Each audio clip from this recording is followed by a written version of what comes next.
Quel était l'essentiel du message délivré ce matin à la place? Nous avons dit que nous avons saisi la Cour d'une requête en omission de statuer. Et la Cour a dit qu'elle n'a pas omis de statuer, qu'elle a statué. Qu'à partir du moment où elle a dit que dans la décision du 7 octobre, que nous n'avons, les députés ANC n'ont jamais démissionné, que leurs droits ont été violés, qu'ils n'ont pas été entendus, ni par la Cour constitutionnelle, ni par l'Assemblée nationale. Il devait en être déduit que les députés doivent réintégrer l'Assemblée nationale.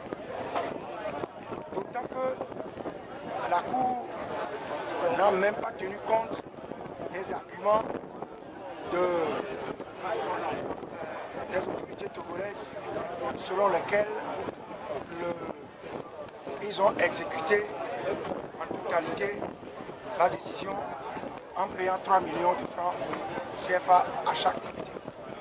Donc, nous avons expliqué ça à l'auditoire qui a compris. Ensuite, nous nous sommes appesantis également sur les discussions en cours entre l'ANC, le RPT, le CAR et le gouvernement. Et nous avons dit que les discussions sont toujours bloquées sur la question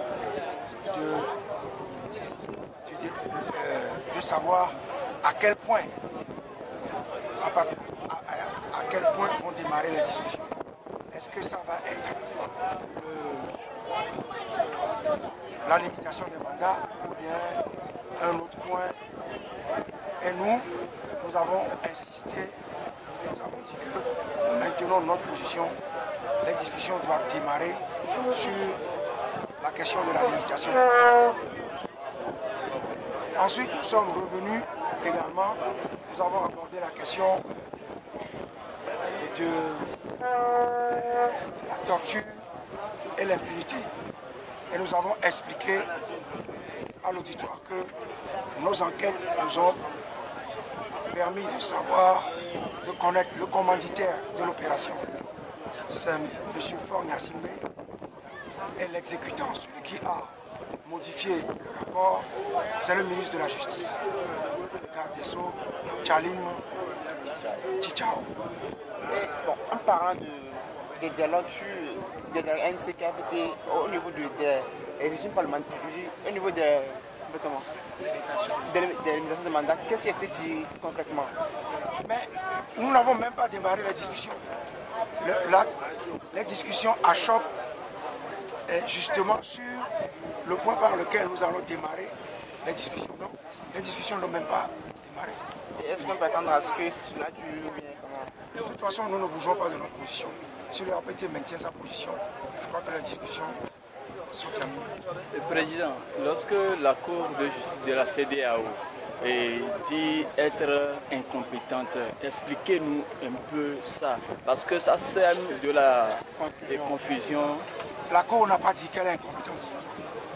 Alors d'où vient cette phrase, la Cour a dit être incompétente? La Cour a dit qu'elle ne peut pas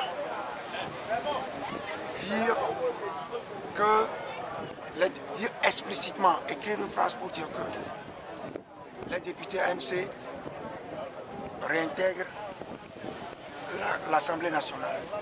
Mais que par l'argumentation qu'elle a menée dans sa première décision, on doit déduire que les députés ANC retournent à l'Assemblée nationale. C'est